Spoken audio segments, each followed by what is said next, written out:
You talk, Eugene Robinson, about the strength of character of Jimmy Carter, and think about him, and you think about Joe Biden. Very different in many ways, most obvious of which is that Biden was the ultimate insider in Washington, Jimmy Carter, the ultimate outsider, and yet leaning on their faith and leaning on, I think now, the idea of legacy is something that joins them both.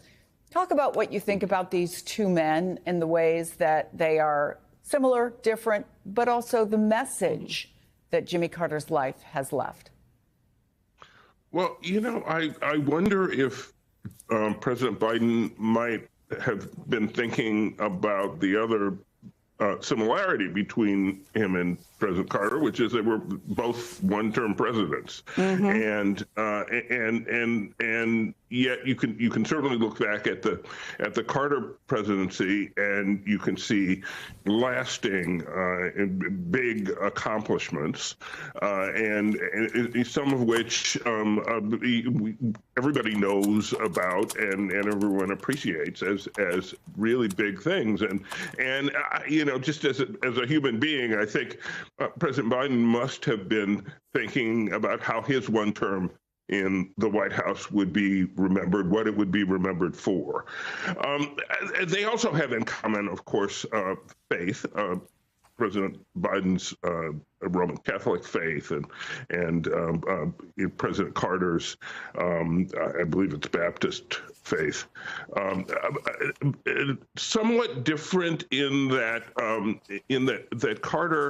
Carter's faith tradition is really all about walking the walk every minute and every day, and teaching Sunday school and living according to the Beatitudes from the Sermon on the Mount, which he had asked to be read at the funeral and was read, but it comes, I think, from a similar place, and so President Biden must have reflected on that. That small group of former and current presidents is the most exclusive club in the world. Right, and they have had experiences and pressures that I don't think anyone else can fully understand, and that must be a bond it's a bond that allows Barack Obama and Donald Trump to have that conversation. Boy, I wish I were a fly on the wall there. But it allows them to have that conversation after all that has happened, after Donald Trump really started his career as a politician with the whole racist birther attack on Barack Obama. That was his sort of stepping stone to running for the presidency, and we all know some of the things former President Obama has said about Donald Trump, both before the 2016 election and again this past year.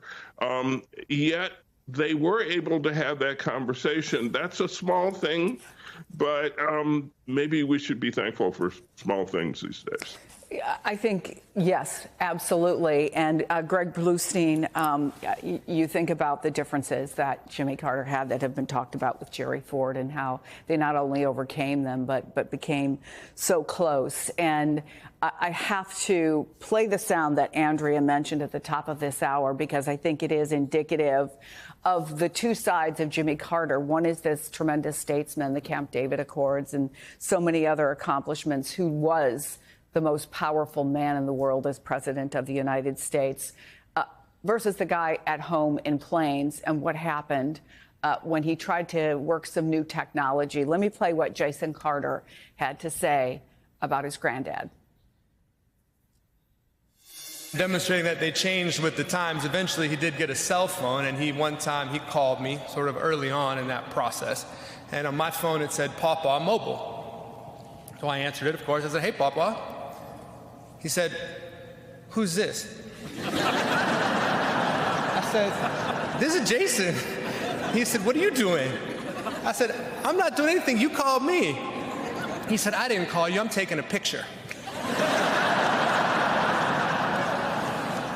It was nuclear engineer, right? I mean.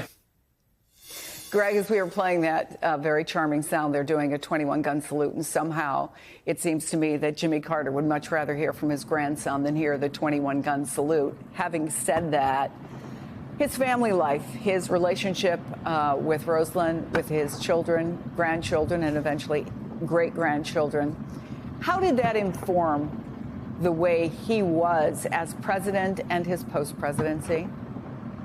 Yeah, what a great tribute from Jason Carter. And I've known Jason Carter since I was in college and worked at the student newspaper at University of Georgia with his wife, Kate. And something Jason always said was that Jimmy Carter was a man of the people, but also a regular guy. And I think that's what we heard from Jason's tributes, you know, that of course he was this extraordinary person who had an international legacy, but he was also a grandfather, a great-grandfather, a dad, an outdoorsman, right, a woodworker.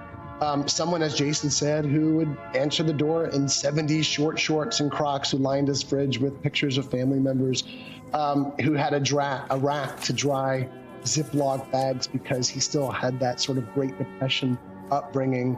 And I loved when Jason called him the first millennial, an environmentalist, but also the father of the craft brew industry.